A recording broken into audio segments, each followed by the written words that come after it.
باقاعدہ حکم خدا سے آئے تھے. اب ایک جملہ میں یہاں پہ عرض کروں. روایت میں ہے کہ جیسے ہی اشارہ ہوا جناب موسیٰ نے عصا کو زمین پر ڈال دیا. کیا معرفت ہے توجہ کریے گا. جب اللہ کی معرفت ہو جائے تو بندہ کس معیار کا ہوتا ہے. اس کے سامنے دنیا ہو تو اس کے سامنے دنیا کا بڑا سے بڑا ظالم و جابر ہو تب اس کی کوئی حیثیت نہیں ہوتی. کسی سے نہیں ڈرتا ہے جس کو اللہ کی معرفت ہو جائے. جیسے ہی عصا کو ڈالا جناب موسیٰ کا عصا صاحب بنا. سامان صاحبوں کو نکل گیا پھر عصا بن گیا. اب اس جانے کے نامی عام درباری تو نہیں سمجھ سکتے تھے کہ موسیٰ نے کیا کیا, لیکن اس جانے کے نامی تو جادوگر تھے وہ سمجھ گئے کہ یہ جادو نہیں ہے. اس لیے کہ ہم اور آپ نہ سمجھے, جادوگروں کو معلوم ہے کہ جادو کی انتہا کہاں تک ہے. جادوگر سمجھ گئے کہ جو کچھ موسیٰ نے کیا ہے, موسیٰ کے عصا نے کیا ہے, یہ جادو نہیں ہے, معجزہ ہے, یہ کرامت ہے. جیسی سمجھے کہ معجزہ ہے تو اہل معرفت تھے, جادوگر ضدی نہیں تھے. قرآن کی آیت سجداً فوراً جادوگر سجدے میں گر گئے. وقالوا آمنا برب ہارون موسیٰ, ہم ایمان لائے موسیٰ کے رب پہ بھی ہارون کے رب پہ بھی. اب ایک جملہ عرض کروں گا, خدا کرے سب کا ذہن پہنچے. ایک جملہ عرض کرنا چاہتا ہوں. ایسانے گرامی جادوگر اہل معرفت تھے, ضدی نہیں تھے. جو ضدی ہوتا ہے وہ اپنی بات پر اکڑ جاتا ہے. جو اہل معرفت ہوتے ہیں ان کے سامنے جب حق واضح ہو جاتا ہے تو اپنے سر کو جھکا دیا کرتے ہیں. صلوات پڑھیے محمد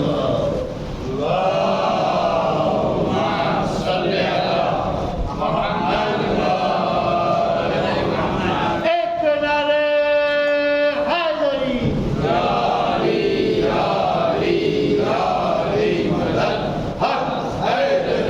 بھائی جانے کے نامی جادوگر اہل معرفت تھے, سجدے میں گر گئے. لیکن جس نے جادوگروں کو بلایا تھا یعنی فرعون, تاریخ ہے کہ فرعون کو غصہ آیا. اور جب فرعون کو غصہ آیا, میں ایک معرفت کا لفظ جو آپ کو پہنچانا چاہتا ہوں جملہ. جب فرعون کو غصہ آیا تو اس نے کیا کہا, قال آمنتم قبل ان آذن لکم. آج اس مزاج کا اگر کوئی بندہ ہے تو سمجھ لیجیے وہاں فرعونیت پائی جاتی ہے. توجہ کریے گا. فرعون نے کیا کہا, قال آمنتم قبل ان آذن لکم. اے جادوگروں, تم موسیٰ اور ہارون کے رب پر ایمان لے آئے میری اجازت کے بغیر. تو وہ تو اپنے آپ کو خدا سمجھ رہا ہے.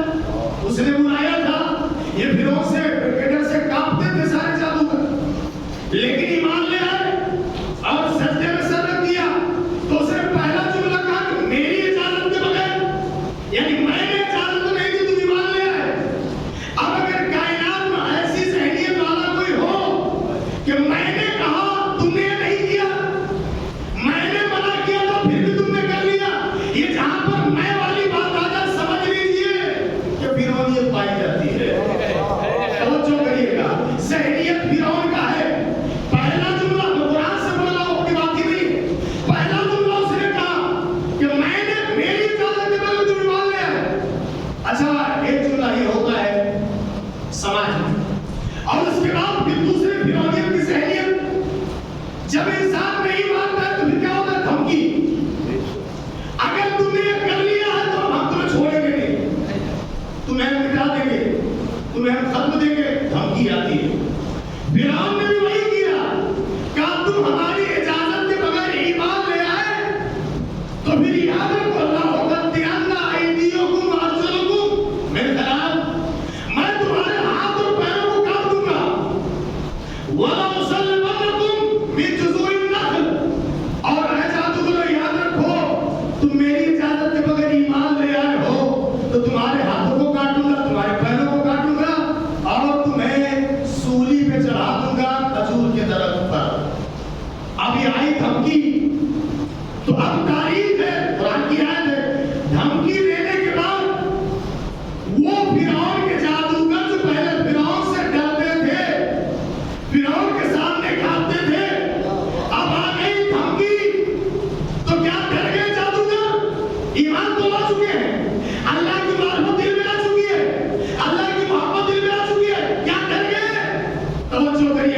مولا کا ایک جملہ نقل مولا کائنات نے فرمایا کہ جو اپنے خدا کی معرفت رکھتا ہے اور اپنے خدا سے ڈرتا ہے پھر کائنات میں دنیا والے اس سے ڈرتے ہیں وہ کسی سے نہیں ڈرتا.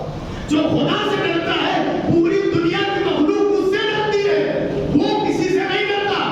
اب آئی دھمکی فرعون کی طرف سے, لیکن ہے یہ اہل معرفت اللہ کی محبت دل میں صاحب ایمان ہو چکے ہیں, ایمان لے آئے, سجدہ کر چکے, تو کیا دھمکی کا اثر ہوا؟ کہا دھمکی کا اثر نہیں ہوا. جو فرعون سے پہلے ڈرتے تھے اب منہ توڑ جواب دے رہے ہیں. کیا جواب دیا؟ فق سے مانتا خاص, اے فرعون جو تیرے من میں ہو تو کر لے. کیا جملہ ہے؟ معرفت جب خدا کی ہوئی تو جو جادوگر پہلے فرعون سے ڈرتے تھے اب فرعون کی طرف سے دھمکی آئی تو ڈرے نہیں. فق سے مانتا خاص, اے فرعون جو تجھ سے بڑھ پڑے تو کر لے, جو تیرے مرضی میں آئے کر لے. کیا مطلب ہے ذات گرامی؟ کیوں کہا ہاتھ کاٹنا چاہتا ہے کاٹ لے, پیر کاٹنا چاہتا ہے کاٹ لے, سر و میں جدائی کرنا چاہتا ہے جدائی کر لے, سولی پر چڑھانا چاہتا ہے چڑھا لے. کیوں یہ جملہ نکل رہا ہے؟ کیونکہ اہل معرفت ہو گئے ہیں. اب خدا کی معرفت ان کے دل میں آ گئی ہے, اب خدا پر ایمان لا چکے ہیں. اب سمجھے عزیزو, جب معرفت خدا ہو جاتی ہے تو بادشاہ دنیا سے بھی انسان ڈرتا نہیں ہے. اب اگر سمجھ گئے تو جملہ عرض کروں, آئیے کربلا کے میدان میں حسین کے اصحاب موجود ہیں, فقط 72 ہے, سامنے 9 لاکھ کا لشکر ہے, لیکن حالت یہ ہے کہ شہادت کی خبر مل گئی ہے. تو جو شہادت کی خبر سننے کے بعد کوئی ڈرا نہیں ہے, مسکرا رہے ہیں. روزے عاشورا آئی ہے تو ایک صحابی دوسرے سے آگے جانا چاہتا. کیوں؟ کہا معرفت ان کے دل میں ایسی ہے, 72 کے دل میں خدا کی معرفت اس عروج پر ہے, اس معراج پر ہے کہ سر و تن میں جدائی ہو رہی ہے, انہیں پتہ بھی نہیں چلتا ہے. صلوات پڑھیے محمد و آل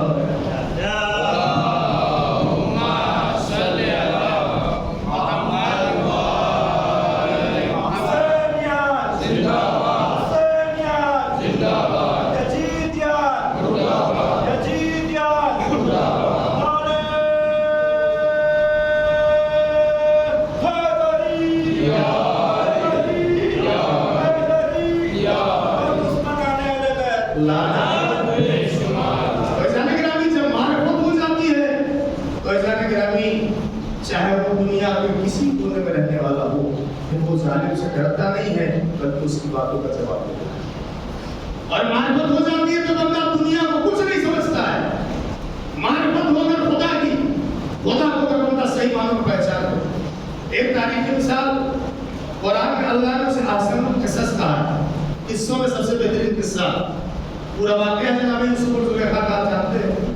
میں اپنی ایک بات سے فرض کروں کہ احسن القصص جس قصے کو کہا گیا ہے اس میں بھی یہی بات پائی جاتی ہے. اور سب سے آخر میں نتیجہ ہے کہ جہاں اللہ کی محبت, اللہ کی معرفت پیدا ہو جاتی ہے دنیا اس کے سامنے کچھ ہے. جیسے بھی تھی زلیخا, جو کچھ کیا پڑھے بھی ہیں سنے بھی ہیں. یوسف کو سزا دلوا دیا, قید میں ڈلوا دیا, کوڑے لگوا دی, ساری چیزیں ہیں. لیکن ایک وقت ایسا آیا کہ حکم خدا آیا, یوسف زلیخا سے شادی کرو. حکم خدا کے مطابق آپ نے کیا نہیں کیا, پہنچو کریے گا. اب زلیخا سے شادی ہو گئی تو ظاہر سی بات ہے, شوہر ہے, میاں بیوی ہے, نبی ہے, کلم پر آلہ ہے, لیکن جو ازواج کا حق ہے وہ تو نبھانا ہے. نبی ہے تو کیا ہوا, ازواج کا حق نبھانا. شادی ہو گئی, زلیخا کے پاس آئے, جیسے وہ حجرے میں آئے تو کیا دیکھا, زلیخا عبادت میں مصروف ہے, ماہر عبادت ہے. جناب یوسف چلے گئے. دوسرا دن محو عبادت چلے گئے. تیسرا دن پھر محو عبادت زلیخا, پہنچو کریے گا. معرفت جب ہو جائے تو بندہ کہاں پہنچتا ہے. یوسف نے دیکھا کہ زلیخا جب ہمارے تمہارے درمیان نامحرمیت تھی, ہم ایک دوسرے سے مل نہیں سکتے تھے, حرام تھا, تب تم ملنا چاہتی تھی. اب جب ہم محرم ہو گئے تو تم عبادت میں عبادت کیے جا رہی ہو, عبادت میں عبادت کیے جا رہی. وجہ کیا ہے؟ آپ یاد رکھیے, نبی اور امام کو کوئی کلام ہوتا تو حکمت سے کہانی نہیں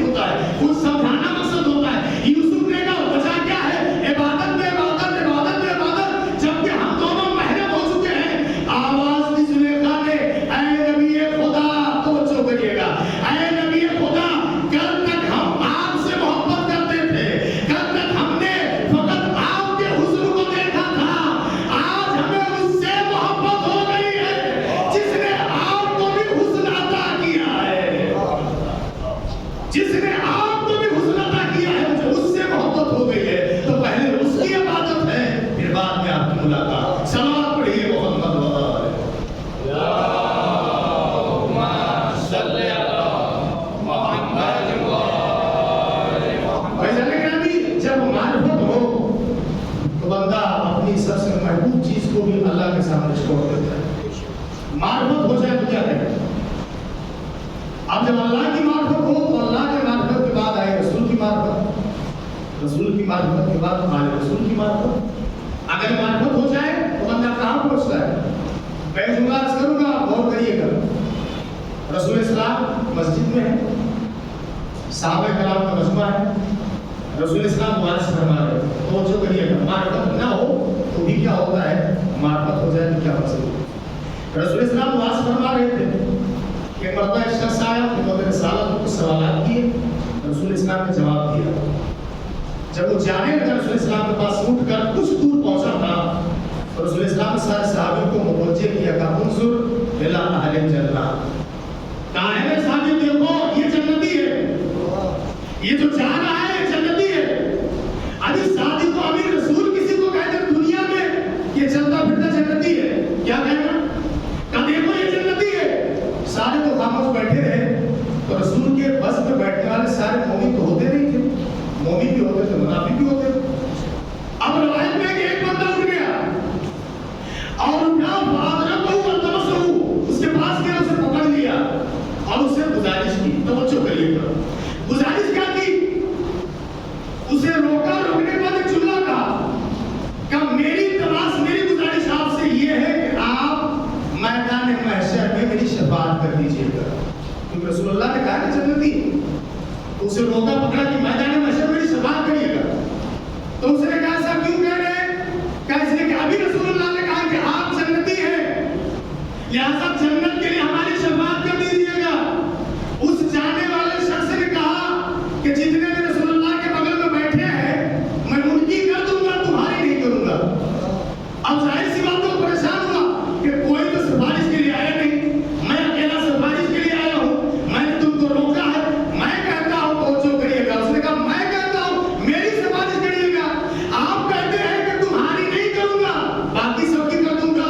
وجہ کیا ہے؟ کیا معرفت کو جملہ اس نے کہا اصل میں وجہ یہ ہے کہ اگر تمہیں شفاعت پر یقین ہوتا، اگر تمہیں شفاعت پر یقین ہوتا تو مرکز شفاعت شافع محشر رسول کو چھوڑ کر ہمارے پاس نہیں آتے. جو شافع محشر ہے، مرکز شفاعت ہے، تم ان کو چھوڑ کر میرے پاس آئے ہو. بھائی جملے سے اتنا تو سمجھ میں آ گیا کہ اگر کوئی رسول کا در چھوڑ دے، اگر کوئی اہل رسول کا در چھوڑ دے تو در در بھٹکتا رہے، اسے شفاعت نہیں مل سکتی. صلوات پڑھیے محمد و آل محمد.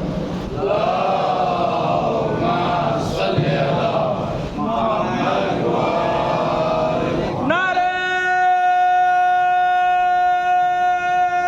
حیدر. اور ایک جملہ میں آپ کی خدمت میں عرض کروں. پھر معرفت کی بات ہے تو رسول اور ہمارے رسول کی معرفت. وہ صحابی جو ایمان کے 10ویں درجے پر پائے، اس کا نام ہے جناب سلمان. سلمان فارسی، جسے رسول اللہ نے کہا سلمان منا اہل بیت، سلمان اہل بیت، ایمان کے 10ویں درجے پر پائے.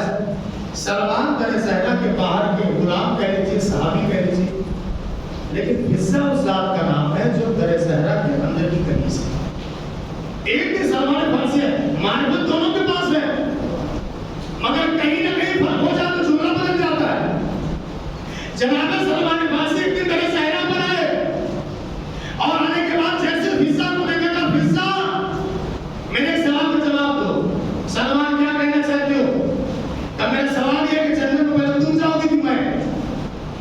معرفت کی بات آنے رسول کی جس سے معرفت ہو جائے، کہا فضا یہ بتاؤ جنت میں پہلے تم جاؤ گی کہ میں؟ جناب فضا نے کہا اے سلمان، جنت میں جانے کی تمہیں تمنا ہوگی، میں تو رہتی ہی جنت میں ہوں. جنت میں جانے کی تمہیں تمنا ہوگی، میں تو رہتی ہی جنت میں. سلمان واضح کرنا چاہتے دنیا سمجھ لے کہ جنت کسے کہتے ہیں. سلمان نے کہا تم جنت میں کیسے رہتی ہو؟ کہا اے سلمان محمدی، کیا تم نہیں معلوم، تمہیں نہیں معلوم جہاں خاتون جنت رہتی ہو، جہاں جنت کے گھرانوں کے سردار رہتے ہو، جہاں جنت و جہنم کا تفصیل کرنے والا میرا مولا رہتا ہو، وہی جگہ ٹھکانا، وہی گھر تو جنت ہے. اس کے علاوہ جنت کا نام کیا ہے؟ اس کے علاوہ جنت کسے کہتے ہیں؟ تو ایک ہے اللہ کی معرفت، دوسرے رسول کی معرفت، تیسرے آل رسول کی معرفت. اور جب آل رسول کی معرفت ہو جائے پھر جانے کے نامی اس بندے کا مقام کیا ہوتا ہے. آپ زیارت عاشورہ پڑھتے ہیں، زیارت مراسا پڑھتے ہیں، فرشیازہ پر آتے ہیں. کیوں آتے ہیں؟ اس لیے آتے ہیں کہ آپ کو کسی نہ کسی سے محبت ہے. امام حسین سے محبت ہے، امام حسین کی معرفت ہے. پھر آپ یہاں پر سنبارش ہو رہی پھر بھی آپ آئے مثال کے طور پر. اور دوسرے جگہوں پر آپ جائیے تو وہ کوئی 10 کلومیٹر سے چلے جاتے ہیں مجلس میں. کیوں جاتے ہیں؟ جتنی زیادہ معرفت، جتنی زیادہ محبت رسول والے رسول سے، اتنا زیادہ اظہار محبت ہے. یہ فرش اعظم جب آپ آتے ہیں تو آپ یقین مانیے یہ آل رسول سے محبت کا اظہار ہے. یہ فرش اعظم تقدیر بدلنے کی جگہ ہے، کوئی چھوٹی موٹی جگہ نہیں. یہ مقدر کو جگانے کی جگہ ہے. جب انسان فرش اعظم پر آتا ہے تو امام حسین صلی اللہ علیہ وسلم سے دنیا میں کیا کیا نہیں ادا کرتے ہیں. پڑھنے کی بات تو بات ہے. آپ جانتے ہیں عالم گزرے آل رسول کی معرفت تو فرش اعظم کی معرفت پر بھی چھوٹی سی بات ہے. ایک سلام پہلے پڑھے محمد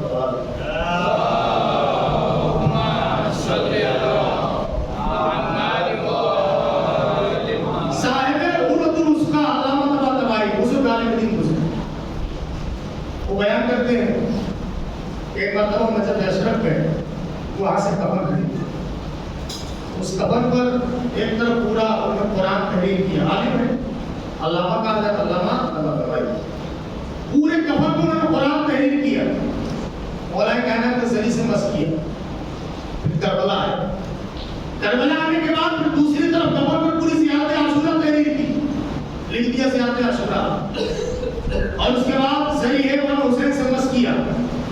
کربلا سے چلے قاسمین سامرہ ذریعے سے مس کرتے ہوئے ابھی اپنے گھر نہیں گئے، اپنے بیٹی کے یہاں مہمان ہوئے.